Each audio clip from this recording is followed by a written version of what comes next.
우리 하나님의 말씀 함께 우리 보도록 하겠습니다. 잠언서 8장 12절에서 21절의 말씀까지 우리 한 목소리로 함께 합독합니다. 12절부터 같이 읽겠습니다.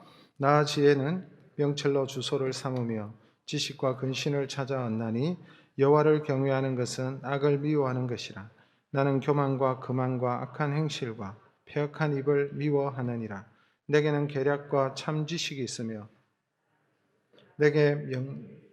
나로 말미암아 왕들이 치리하며 방백들이 공의를 세우며 나로 말미암아 재상과 존귀한 자 곧 모든 어려운 재판관들이 다스르니 나를 사랑하는 자들이 나의 사랑을 입으며 나를 간절히 찾는 자가 나를 만날 것이니라.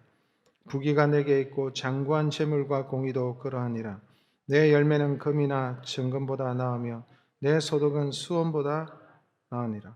나는 정의로운 길로 행하며 공의로운 길 가운데로 다니나니 이는 나를 사랑하는 자가 재물을 얻어서 그 곳간에 채우게 하려 함이니라. 아멘. 할렐루야.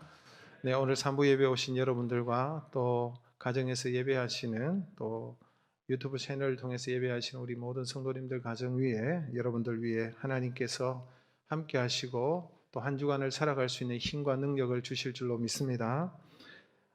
오늘은 어린이 주일이죠. 그래서 유아 세례도 베풀고 또 자녀들에게 우리 교회에서 선물도 주고 하는 그런 시간들을 갖는데요.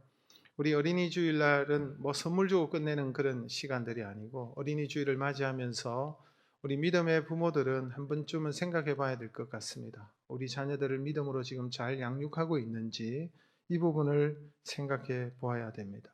하나님께서 우리에게 주신 가장 큰 사명 중에 하나는 부모가 된 사명이죠.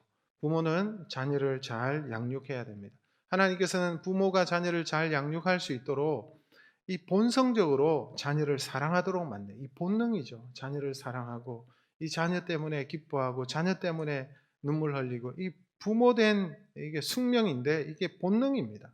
하나님께서 그렇게 우리에게 그런 인자를 심어 주신 거예요. 그러니까 그 자녀를 위해서 여러분 땀과 눈물을 흘리고 그렇게 애쓰면서 벌었던 그 물질을 자녀를 위하여 사용하는데 아낌없이 사용하는 그런 모습을 보게 됩니다.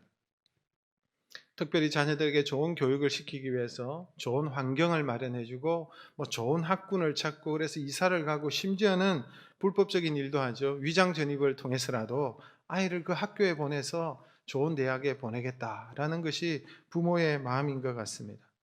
빗나간 부모의 사랑 많이 있습니다. 그 아이들을 좋은 학교에 보내기 위해서 수시 지원을 통해 가지고 그래서 불법적으로 그렇게 해서 학교에 보내고 이렇게 하는 일들이 여러분 오늘날 이 세태 가운데 일어나지 않습니까? 그런데 여러분 우리가 한 번쯤은 생각해 봐야 될 것은 우리는 믿음의 사람들이고 믿음의 자녀들 아닙니까? 그렇다면은 우리가 세상 사람들이 하듯이 그렇게 세상 교육을 시키고 세상 사람들이 하듯이 그렇게 하는 것이 우리도 동일하게 그렇게 가는 것이 맞는지 그런 건 아니죠. 왜냐하니까 하나님께서는 이 자녀를 어떻게 키워라 하시는 그 기준이 있는 거예요. 방향이 있는 거예요. 여러분 이 자녀는 내 것도 아니에요. 하나님의 것입니다. 하나님께서 우리에게 맡기신 것이죠. 우리가 잘 관리하고 잘 양육하고 이 아이들을 여러분 이제 부모를 떠나서 가정을 이루고 또 세상으로 나아가게끔 그렇게 하는 것이 부모의 사명인데 그렇다면 여러분 세상 사람처럼 키우는 것이 아니라 하나님께서 원하시고 하나님께서 기뻐하시는 방향이 무엇인지 우리가 알아야 되는 것입니다. 그렇다면 우리는 어떻게 자녀를 양육해야 되는가? 하나님께서 무엇을 자녀에게 가르치기를 원하고 교육하기를 원하시는가? 우리가 이 질문을 하면서 고민을 해야 되겠죠. 여러분 그래서 우리는 신앙인들은 하나님의 말씀 속에서 하나님의 뜻이 무엇인지를 알아야 되겠죠. 하나님께서 우리의 자녀들을 어떻게 양육하고 무엇을 남겨주라고 말씀합니까? 한마디로 말하면 자녀들에게 지혜를 전수하라고 말씀하고 있습니다. 지혜. 자녀들을 지혜를 가르치고 지혜를 전수하라. 오늘 우리 잠언서는 지혜서죠. 지혜서. 지혜를 가르치고 있어요. 이 솔로몬이 기록한 것이죠. 솔로몬도 자신의 아버지 다윗 왕으로부터 여러분 이 지혜를 배웠습니다. 지혜를 전수받았습니다. 그래서 솔로몬이 여러분 자신의 어떻게 하는 것이 하나님을 기쁘시게 하고 어떻게 하면 자녀를 잘 양육하고 어떻게 하면 지혜로운 삶을 살 수 있는지를 이 잠언서에 기록하고 있는 것입니다. 여러분, 우리가 세상에 살아가는 데 있어서 가장 중요한 것이 뭘까요? 지혜 아닙니까? 지식과 지혜는 다른 것입니다. 지혜가 있어야 세상을 잘 여러분 살아갈 수 있습니다. 이 땅에 여러분 얼마나 거칠고 험난합니까? 얼마나 악한 사람들이 많습니까? 지혜롭지 않으면 여러분 우리가 살아갈 수 없는 곳이 이 땅의 삶인 것입니다. 지혜가 없으면요 어리석게 살 수밖에 없어요. 망하는 길로 갈 수밖에 없어요. 여러분, 이스라엘을 보면요, 이스라엘은 세계 인구의 0.25%, 1%도 안 돼요. 0.25% 정도가 되는데, 제가 전에도 얘기를 했던 것 같아요. 노벨상은요, 한 25% 이상은 다 유대인들이 다 가져갑니다. 그 이유가 뭘까요? 여러분, 이스라엘에 보면 이스라엘 사람들은 100명 중에 1명꼴은요, 터크를 가지고 있대요. 세계 최고입니다. 여러분, 이스라엘은 조그만 나라지만 첨단 창업 기업이 3,000개가 넘는다고 미국 다음으로 많다고 얘기를 해요. 미국은 인구가 3억이나 되는데, 여러분, 이스라엘은 작은 나라지만 경제 규모나 국방력은요 중동의 주변 모든 국가를 다 합친 것보다도 월등합니다. 작은 나라, 우리 대한민국보다도 훨씬 작습니다. 한 3분의 1 정도 됩니까? 어떻게 이렇게 여러분 이스라엘 유대인들이 이렇게 뛰어난 나라가 되고, 그 비결이 뭘까요?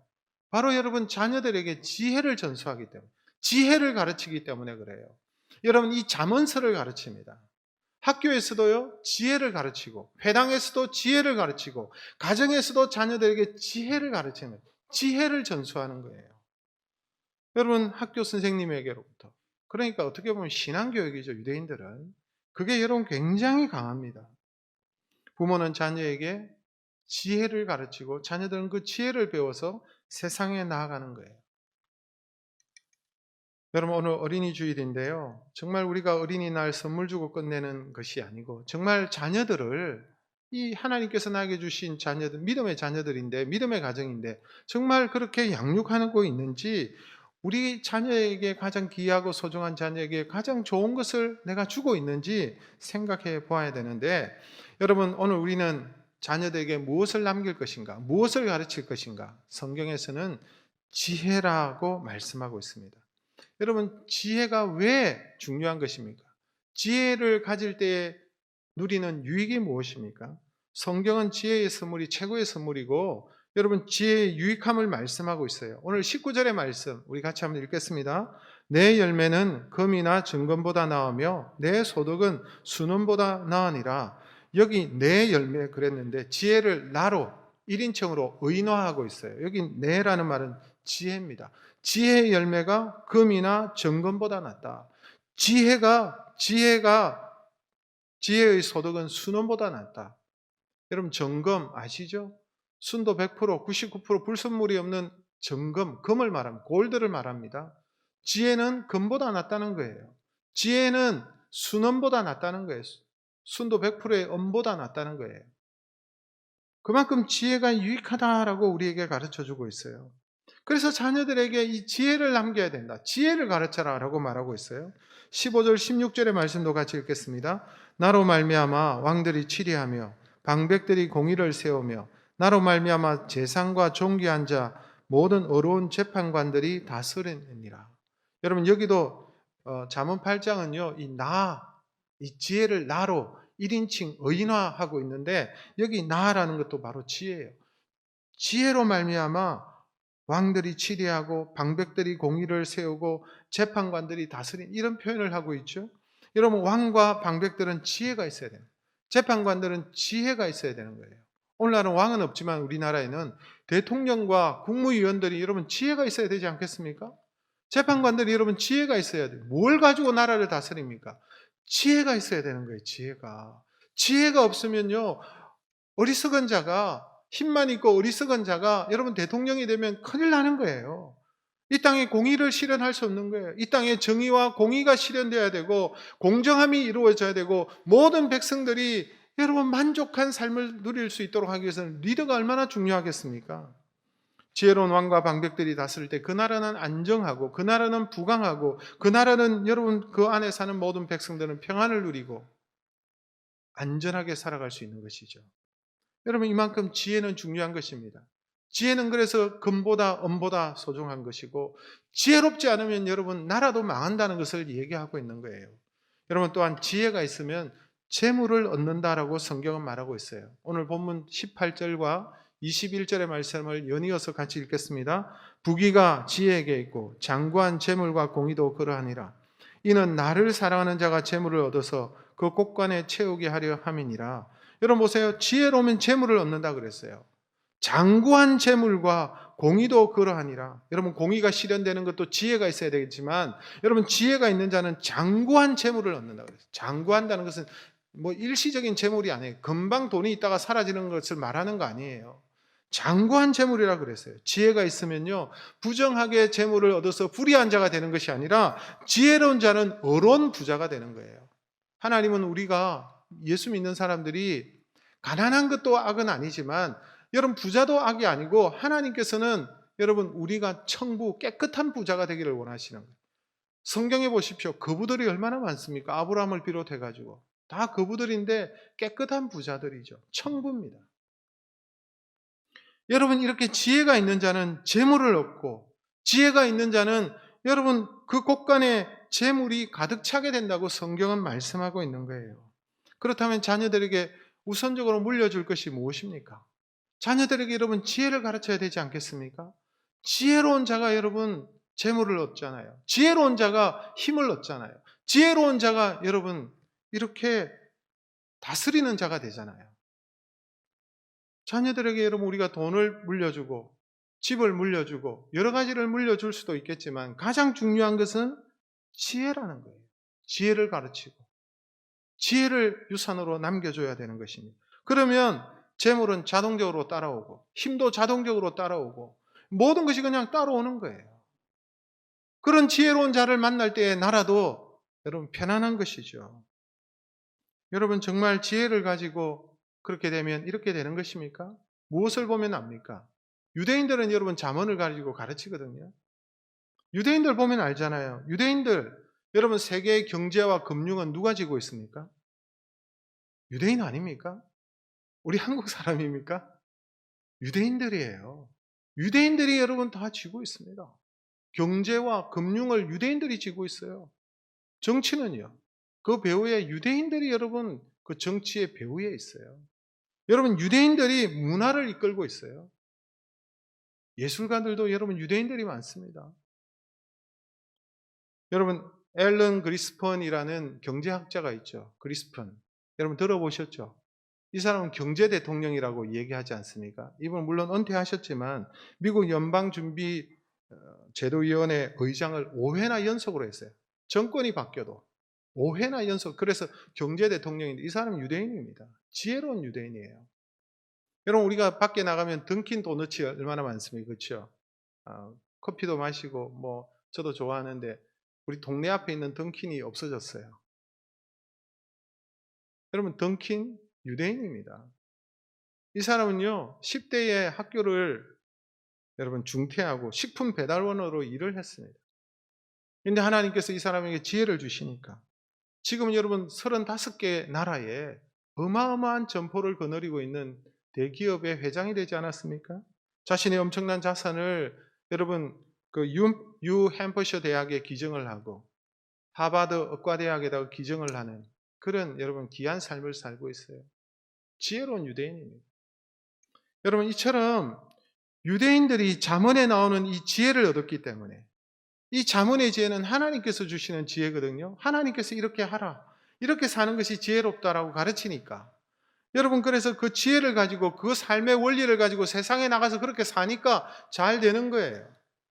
재물을 얻고 힘을 얻고 여러분 재물과 힘을 얻어서 마음대로 그냥 그렇게 사는 것이 아니라 지혜롭게 돈을 사용하고 지혜롭게 힘을 사용하고 지혜롭게 감당하는 거예요. 그러니까 장구한 재물을 얻고 여러분 그것이 잠시가 아니라 길게 가는 거예요. 힘도 그렇고 권력도 그렇고 재물도 그렇고 성경의 그것을 우리에게 얘기하고 사실 유대인들을 통해서 이것을 우리에게 여러분 설명을 해주고 있는 것입니다. 여러분의 자녀들이 잘 되기를 원하죠. 왜? 사랑하는 자녀니까. 잘 되고 잘 살고 이 땅에 나가서 여러분 지혜롭게 그렇게 꼬리가 아니고 남의 꼬리가 아니라 머리가 되는 그런 삶을 살기를 다 원하지 않습니까? 그렇다면 우리의 자녀들에게 지혜를 남겨주는 부모가 되어야 될 줄로 믿습니다. 그럼 여러분, 지혜의 본질이 뭡니까? 지혜가 무엇이길래 이처럼 여러분 이러한 놀라운 일들이 일어나게 할까요? 자녀들이 잘 되게 한다면 우리가 무엇인들 못하겠어요. 근데 여러분, 지혜가 무엇인지 가장 근원적인 지혜에 대해서 잠언은 말씀해 주고 있습니다. 초반부터 말하고 있는데 잠언 9장 10절의 말씀을 먼저 한번 보겠습니다. 잠언 9장 10절 같이 읽습니다. 여호와를 경외하는 것이 지혜의 근본이요 거룩한 일을 아는 것이 명철이니라. 지혜의 근본이 뭐라고? 지혜 중에 지혜. 지혜의 근본이 뭐냐? 여호와를 경외하는 것이다. 거룩한 일을 아는 것이 명철이다. 거룩한 일을 아는 것. 하나님을 말하는 거예요. 하나님을 알고 하나님을 경외하는 것이 지혜 중에 지혜다라고 말하는 거예요. 왜 그렇습니까? 왜 하나님을 경외하는 것이 지혜 중에 지혜요? 지혜의 근본입니까? 여러분, 간단하죠. 하나님이 지혜의 원천 아니십니까? 하나님이 여러분 가장 지혜로운 분이고 모든 지혜의 근원이 되신 분이 하나님이니까 당연히 하나님을 경외하는 것이 지혜로운 사람이죠. 말하나 마나. 여러분, 하나님의 지혜를 무엇을 보면 알 수 있습니까? 하나님께서 만드신 이 자연 만물을 보면, 하나님께서 천지를 창조하셨는데 이 자연 만물을 보면 우리가 알지 않습니까? 오늘 5월 2일인데 이 5월의 계절이 얼마나 좋은 계절입니까? 계절 중에 여왕이라고 그러는데 여러분, 5월의 이 아침에 교회로 오셔서 오는 길들이 얼마나 아름다우셨어요. 하나님의 작품들인 거예요. 하나님, 우리 눈으로 보이는 이 자연 만물을 볼 때에 하나님의 지혜를 알 수 있잖아요. 우리 눈에 보이는 산과 들과 바다와 하늘과 이것을 바라볼 때마다 여러분, 나이가 드니까요, 이 모습을 보면 전에는 청소년 때, 청년 때는 별로 아름다운지 몰랐어요. 그런데 나이가 들수록 하나님 만드신 이 자연이 얼마나 아름다운지 때로는 눈물이 찔끔찔끔 나요. 얼마나 아름답고 얼마나 멋있는지. 하나님의 작품이구나.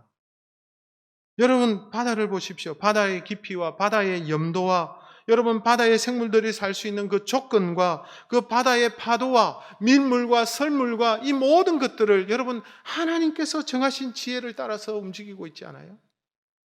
하나님의 지혜로 움직여지는 거예요. 인간의 머리로는 상상할 수도 없고 청량할 수도 없는 저 우주, 끝없이 팽창하는 저 우주를 여러분, 우리가 어찌 알겠습니까? 그러나 그 우주를, 또 우리가 살고 있는 이 지구를 여러분 운행하시고, 여러분 지구를 보세요. 공중에 붕 떠 있잖아요. 그러나 한 치의 오차도 없이 자전과 공전을 거듭하면서 정확하게 돌아가고 있어요. 우연일까요? 아니에요. 사람이 만든 시계도 여러분, 시계가 우연입니까? 정교한 시계, 롤렉스입니까? 뭡니까? 네. 그 오차 없이 돌아가는 그 사람이 만든 거 아니에요? 그런데 그 시계보다도 더 정확하게, 더 여러분 돌아가는 이 우주 만물의 질서와 이것을 보면 하나님이 살아계시다는 것을 여러분, 우리가 조금만 영성이 있어도, 조금만 여러분 이치를 알아도 하나님은 살아계시구나 인정하지 않을 수가 없는 것입니다. 그런데 하나님께서는 한 채의 오차도 없이 온 우주 만물을 질서정연하게 운행하시고 지탱하시고 움직여 가시는 우리 하나님의 모습을 볼 수가 있습니다. 하나님께서 사람을 창조하셨잖아요. 하나님의 형상으로 창조하셨잖아요. 그래서 인간은 영혼과 육체를 가지고 있는 존재입니다. 그래서 인생에는 영성이 있는 것이죠. 영성이 있잖아요. 영성. 그래서 여러분, 부모가 되면 자녀들이 본능적으로 그 자녀를 사랑하듯이 하나님께서 우리에게 영성을 주셨기 때문에 사람들은 본능적으로 신을 찾게 되어져 있어요. 하나님을 찾을 수밖에 없는 존재예요. 얼마나 신비한지 모르겠습니다. 여러분, 우리 하나님이 이렇게 지혜로운 분이신데, 하나님이 이렇게 전능하신 분이신데, 그 지혜의 근원 대신 하나님을 섬기는 것이, 하나님을 경외하는 것이 여러분 지혜로운 사람이죠. 우리가 하나님을 섬기고 하나님을 경외할 때 지혜의 하나님과 접속되는 거예요. 하나님과 연결되는 거예요. 커넥션이 일어나는 거예요. 그래서 그 하나님으로부터 우리에게 지혜가 주어지는 것입니다. 하나님께 그래서 가까이 갈수록 여러분 지혜로운 자가 되는 것이고, 어리석고 둔하여서 하나님과 멀어지는 자들이 여러분 멸망의 길로 가는 거예요. 어리석은 길로 가는 것이죠.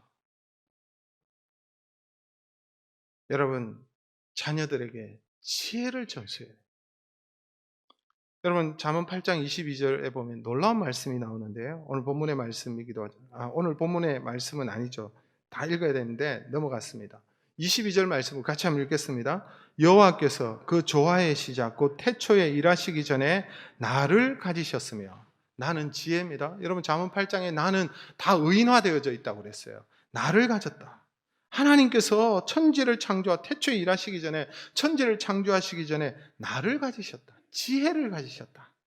그 말씀이죠. 그리고 여러분, 잠언 8장 30절의 말씀도 같이 한번 읽겠습니다. 시작. 내가 그 곁에 있어서 창조자가 되어 날마다 그의 기뻐하시는 바가 되었으며 항상 그 앞에서 즐거워하였으며, 지혜가 그 곁에, 하나님 곁에 있어서 창조자가 되어 날마다 그의 기뻐하시는 바가 되었다. 여러분, 무슨 말입니까? 지혜가요, 하나님 곁에 있었는데 이 지혜가 마치 창조자처럼 묘사하고 있지 않습니까? 지혜가 그의 곁에서, 하나님 곁에서 창조자가 되어 날마다 하나님의 기뻐하시는 바를 행했다, 이렇게 얘기하고 있죠. 놀라운 말씀인데요. 잠언 8장은요, 지혜를 나로 의인화하고 있는데 마치 이 지혜는 누구와 같으신 것처럼 보입니까? 맞습니다. 예수 그리스도를 연상케 합니다. 잠언 8장에 나타난 지혜는 예수님을 방불케 하고 있어요. 여러분, 하나님께서 천지를 창조하실 때에 예수님은요, 하나님의 아들 되신 성자 하나님은 어디에 계셨습니까? 여러분, 하나님께서 태초에 천지를 창조하실 때에 지혜 대신 예수님이 함께 계셨잖아요. 요한복음 1장에 보면 초반에 태초에 하나님과 함께 있었는데 누가요? 예수님이 만물을 그로 말미암아 지은 바가 되었다고 그랬어요. 예수 그리스도를 통하지 않고는 만물이 어떤 것도 존재하지 않는다는 식으로 얘기하고 있습니다. 예수 그리스도가 지혜다라고 지금 얘기하고 있죠. 여러분, 예수 그리스도 안에 지혜와 지식의 모든 보화가 감추어져 있다. 믿으십니까? 골로새서 2장 3절에 그렇게 기록되어져 있잖아요. 같이 한번 읽어볼까요? 골로새서 2장 3절. 그 안에는 지혜와 지식의 모든 보화가 감추어져 있느니라. 그 안에 누구예요? 예수 그리스도 안에. 예수님은 성자 하나님이시죠. 그래서 여러분, 예수 그리스도 안에 있는 자는 여러분 지혜로울 수밖에 없는 거예요. 예수 그리스도 안에 있는 자들은 명철할 수밖에 없는 것입니다. 여러분, 우리가 그래서 예수 그리스도를 믿고 예수 그리스도를 영접할 때에 여러분 지혜자 되신 예수 그리스도께 접붙임이 일어나는 거예요. 그래서 우리가 예수 그리스도 안에서 생명을 얻고 멸망에서 생명으로 옮기고, 여러분 마귀의 자녀에서 마귀의 억압 속에 있던 우리가 여러분 생명의 하나님의 아들의 나라로 옮겨지는 놀라운 은혜를 우리가 입은 것입니다. 예수 그리스도를 영접할 때 하나님의 자녀가 되고 새로운 피조물로 거듭나게 되죠. 그걸 우리가 중생이라고 합니다. 그런데 예수 그리스도를 우리가 영접하고 예수 그리스도를 받아들이고 예수 그리스도 안에 거하는 자가 되었기 때문에 우리가 예수를 잘 믿을수록 모든 지혜와 지식의 모든 보화가 감추어져 있는 예수 그리스도 안에 있는 자는 지혜로울 수밖에 없는 거예요. 그래서 여러분, 우리가 행할 때에 예수 믿는 자들은 지혜로운 열매를 맺게 되어져 있습니다. 어리석은 멸망의 열매를 맺는 것이 아니라 지혜의 열매를 맺는 거예요. 여러분, 우리는 우리의 자녀들이 시험 때가 되면 갈등이 생깁니다. 교회 보내면, 예배 드리면 아이들이 공부할 시간이 부족해지는데 그냥 집에 있게 만들면 안 될까? 시험 때니까. 이런 갈등이 생기시는 부모님들 계십니까? 그런 부모님들 계실 거예요. 여러분, 그렇게 하는 것이 지혜로울까요? 시험 때가 되니까 아이에게 너 오늘은 이번 주간에는 교회 가지 말고 예배 드리지 말고 그냥 집에서 공부해라. 학원 가라. 그렇게 하는 것이 지혜로울까요? 아니요.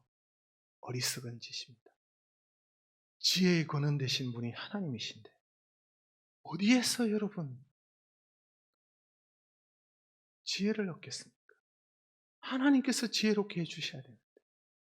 여러분, 우리는 멀게 봐야 됩니다. 당장 눈앞에 있는 여러분 근시안적으로 보시면 안 되는 거예요. 멀리 바라보고 지혜의 근원 되신 하나님 앞에 나와 지혜의 근원 되신 하나님과 접속하고 예수 그리스도 안에서 지혜와 지식의 모든 보화가 감춰져 있는 예수 그리스도 안에 거할 수 있도록 우리 자녀들에게 가르쳐야 되는 거예요. 만약에 여러분 자녀들에게 그런 잘못된 시그널을 보내면, 잘못된 신호를 보내면 우리의 자녀들이 하나님을 제대로 섬기겠습니까? 믿음의 자녀로 여러분 성장할 수 있겠습니까?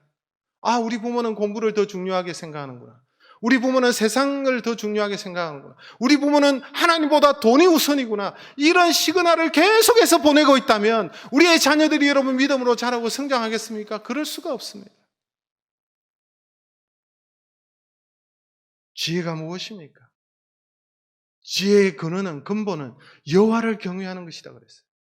여호와를 경외한다는 것은 여호와를 섬기는 것을 말하는 것입니다. 여호와를 섬긴다는 것은 여호와께서 말씀하신, 하나님께서 말씀하신 그 말씀을 따라 사는 것을 말하는 것입니다. 하나님께서 기뻐하시는 하나님의 뜻대로 선한 일을 행하는 것이 여호와를 경외하는 것입니다. 여호와를 경외한다고 하면서도 말씀대로 살지 않는다면 어떻게 여호와를 경외하고 하나님을 섬긴다고 얘기할 수가 있겠습니까? 거짓말이죠. 여호와를 경외한다는 것은 말씀대로 하나님의 뜻대로 선하게 사는 것입니다. 오늘 여호와를 경외한다는 것이 무엇인지 잠언 8장 13절에 말씀하고 있어요. 우리 13절 말씀 우리 같이 한번 읽겠습니다. 여호와를 경외하는 것은 악을 미워하는 것이라. 나는 교만과 거만과 악한 행실과 패역한 입을 미워하느니라.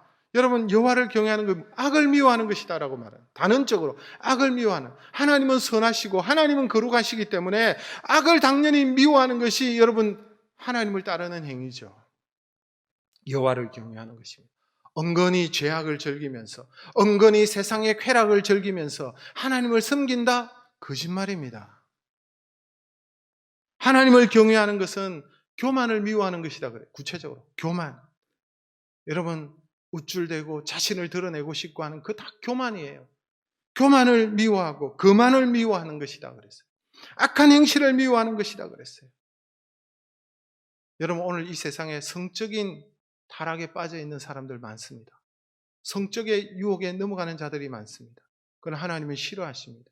성폭행, 성추행, 이런 것은 믿음의 사람들에게는 여러분 일어나서는 말아야 될 것입니다. 물론 실수하고 넘어질 때도 있지만 다윗처럼. 그건 하나님께서 싫어하시는 거예요. 여호와를 경외하는 자는 패역한 입을 미워한다 그랬어요. 패역한 입. 패역한 입은 뭐 욕설, 육두문자 뭐 이런 것 아니겠습니까? 여러분, 아무리 작아 보이는 사람이라도, 아무리 볼품없는 사람이라 할지라도 그 사람의 인격을 무시하면 안 됩니다. 그 사람에게 함부로 얘기하면 안 됩니다. 왜? 그 사람도 하나님의 형상으로 지음받았기 때문에, 하나님께서 귀하게 여기시는 생명이기 때문에.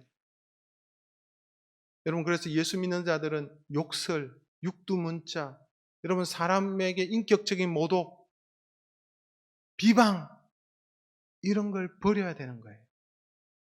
하나님께 싫어하시는 거예요. 악을 미워하는 것이 지혜입니다. 하나님께서 원하시는 선한 일을 행하는 것이 지혜입니다. 우리가 생각하면 적당하게 악을 행하고 적당하게 타협하고 적당하게 우리 하나님은 적당한 분이신가요? 아닙니다. 하나님은 어중간한 하나님이십니까? 아닙니다. 여러분, 우리가 하나님 앞에 철저하게 서 있어야 돼요. 지혜란 악을 분명히 미워하고 아무리 힘들어도 선에 속하려고 노력하고 나에게 손해가 되고 나에게 경제적으로 어려움을 준다 할지라도 선한 일을 하는 것, 그것이 지혜요. 그것들 때 하나님께서 기뻐하시고 그런 자들에게 결국은 하나님께서 재물도 주시고 힘도 주시고 능력도 주시는 거예요. 믿으십니까? 여러분 14절 말씀 우리 같이 한번 읽겠습니다. 14절 내게는 계략과 참 지식이 있으며 나는 명철이라. 내게 능력이 있으므로. 내게는 지혜를 말합니다. 지혜에는 계략이 있다고 그랬어요. 계략이 뭐예요? 계략이 있어야 되죠. 여러분, 이 악한 자들이 얼마나 많아요. 악한 세상 속에 살고 있는데 우리가 여러분 지혜롭지 못하면, 계략이 없으면 여러분 악한 것들에게 무너지고 넘어질 수밖에 없잖아요. 여러분 사극에 보면요, 사극뿐만 아니라 뭐 삼국지 보면은 나라와 나라끼리 이렇게 전쟁을 하잖아요. 전쟁을 할 때 여러분 누가 있어야 전쟁에 승리합니까? 지략가, 책사, 이 책략이 있어야 되는 거예요. 제갈공명 같은 사람, 그렇죠? 이런 사람이 있어야 여러분 전쟁에 나면 이기는 거예요. 안 그러면요, 지혜롭지 못하면 전쟁에 집니다. 여러분, 이 세상이 여러분 전쟁터 아닙니까? 이 세상에 여러분 얼마나 악한 자들이 많습니까? 악에게 지지 않고 우리가 선을 이루기 위해서는 지혜가 있어야 되는 거예요. 지혜가 있는 자는 계략이 있다 그랬어요. 하나님께서 그런 지혜를 주시는 거예요. 또 여러분, 지혜를 참 지식이다 말하고 있습니다. 지식이란 필요한 것을 아는 것을 지식이라 그래요. 인터넷 두드려 보면 막 지식이 막 넘쳐나는데 그걸 지식이라고 얘기하잖아요. 여러분, 필요한 것들을 내가 아는 것, 그것이 여러분 지식이죠. 나에게 지식이 되는 것입니다. 특히 자신의 분야에 필요한 것들을 통달하는 그런 지식, 이게 중요한 것이죠. 또 지혜는 명철이라고 말하지 않습니까? 명철은 여러분 분별해서 이해하는 것을 말합니다. 분별력이 없는 사람이 얼마나 많은지 몰라요. 분별이 안 돼요. 이게 까만 건지 검은 건지 구별이 안 돼요. 이게 선인지 악인지 막 섞여가지고. 분별을 잘 해야 됩니다. 이해를 잘 하셔야 됩니다. 알아야 할 것을 정확하게 알고 분별하면서 이해할 것을 분명히 이해하는 것이 명철이죠. 그런데 지혜 안에는 계략이 있고 참 지식이 있고 명철이 있다. 실력자죠. 이런 사람이 여러분 세상에 나가면 감당할 수가 없는 거예요. 계략이 있고 여러분 지식이 있고 그다음 명철한 사람이니까 무엇을 해도 이 열매를 맺게 되어져 있다는 거예요. 이처럼 여러분 지혜가 실력이고 지혜가 능력이고 여러분 유능한 자가 되는 것입니다. 우리 자녀들에게 지혜를 가르쳐야 되겠죠. 지혜의 근원 대신 하나님을 경외하도록 가르치고 악을 싫어하는 자로 가르치고 이것이 중요합니다. 그 지혜를 가르칠 때 아이가 명철하게 돼요. 여러분, 아이가 계략을 얻게 돼요. 아이가 그 속에서 해결점을 찾아내고 여러분 분별력이 생기는 것을 보게 돼요. 그렇다면 이제 여러분 부모 된 우리가 어떻게 해야 될까요? 여러분 생각해 보십시오. 여러분의 자녀들을 지혜롭게 양육하고 있으십니까? 여호와를 경외하는 자녀로 키워내고 계십니까? 여러분 부모가 먼저 해야 될 것이 있습니다. 지혜의 가치를 알아야 돼요. 예수 믿는다고 하면서도요, 지혜의 가치를 몰라요. 무엇이 정말 가장 귀한 것인지 잘 몰라요. 이 지혜의 가치를 알고 지혜를 추구하는 부모가 먼저 되어야 될 것입니다.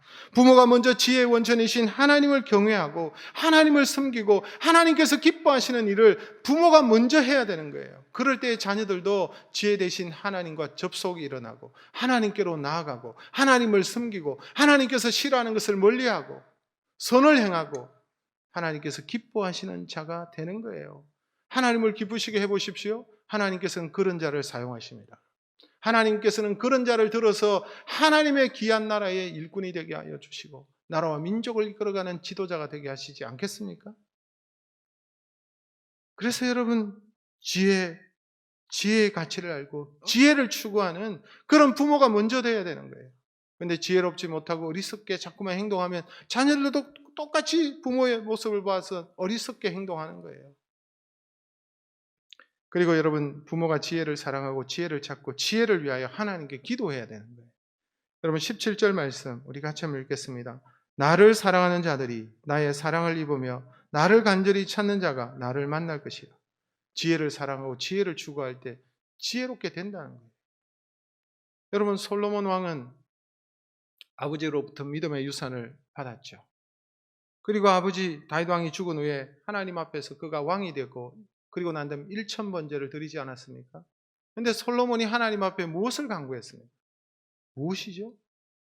지혜를 달라고 했어요. 솔로몬 그래서 여러분 부모에게 지혜를 전수받은 사람이 분명합니다. 그는 지혜를 구했습니다. 하나님 앞에. 여러분 열왕기상 3장 11절에서 12절 말씀 같이 읽겠습니다.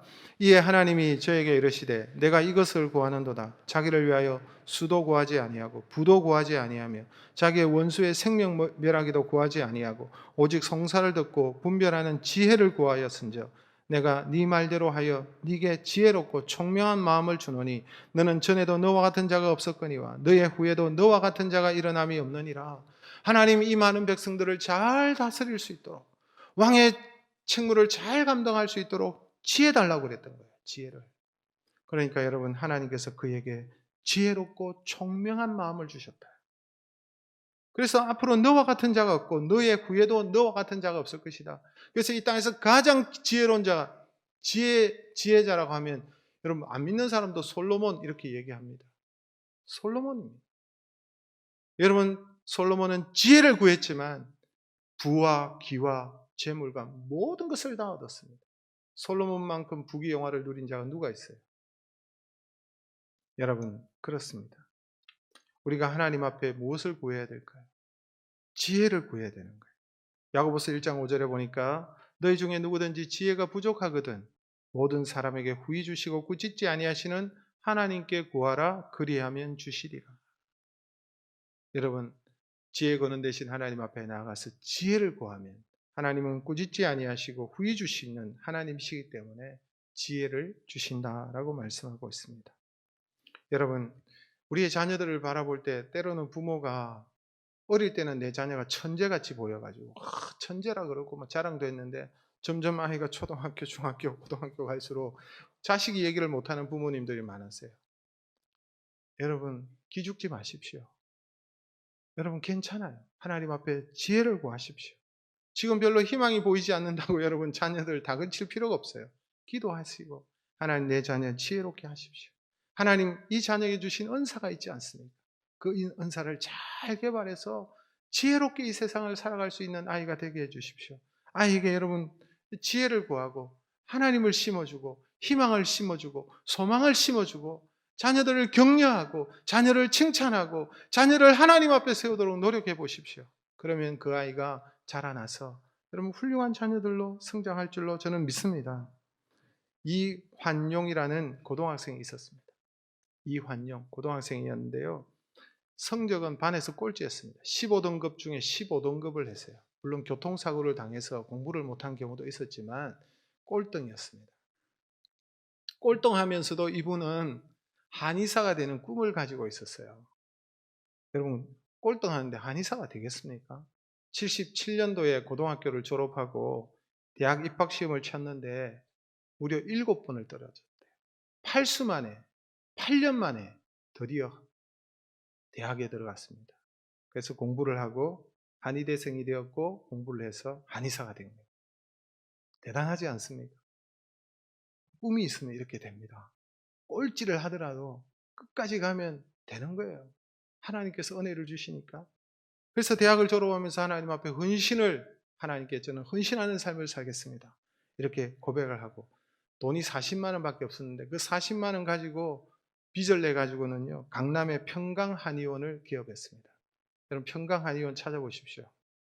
이분이 여러분 사랑의 교회 장로님이십니다. 그런데 이분은 틈만 나면 성경을 읽고 틈만 나면 환자들을 진료하면서 전도하기 시작했습니다. 전도사인지 한의사인지 구별이 안 될 정도. 그렇게 하나님 앞에 그렇게 살았습니다. 그런데 놀랍게도 이 환자들이 오면, 이 한의원에 오면 다 낫는 거예요. 회복이 일어나는 거예요. 그리고 또 하나님께서 지혜를 주시니까요. 어느 날 참느릅 나무라는 게 있나 봐요. 참느릅 나무. 저는 잘 모르겠는데 이것을 연구하는 중에 비염 치료제를 개발하게 됩니다. 그게 청비환인데요. 많이 소개되어져 있습니다. 청비환. 비염 있는 환자들 한번 찾아가 보십시오. 이 청비환 때문에 환자들이 얼마나 밀려오는지 10시가 넘어서야 퇴근을 할 수 있었답니다. 한의사로서 다른 사람보다는 늦게 되었고 8수 만에 한의대생이 되었지만 그런데 여러분 먼저 된 자들보다 훨씬 더 앞서가는 그런 은혜를 하나님께 주셨어요. 하나님께서 주신 그 약속대로 자신의 수입의 반을 하나님의 나라를 위해서 사용하는 그런 분이십니다. 얼마나 귀합니까? 이분이 이렇게 얘기합니다. 꼴찌였던 저를 하나님께서 첫째가 되게 하셨습니다.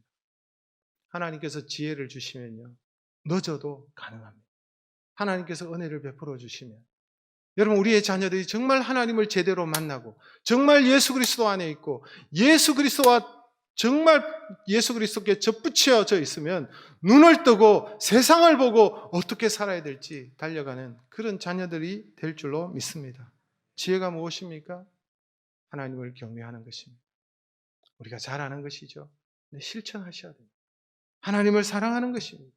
지혜의 근원 되신 하나님 앞에 나아갈 때에 그 지혜의 근원 되신 하나님과 접촉되면 지혜로운 사람이 되고 하나님께서 솔로몬에게 주셨던 것처럼 여러분 지혜로운 마음을 그에게 주시는 거예요.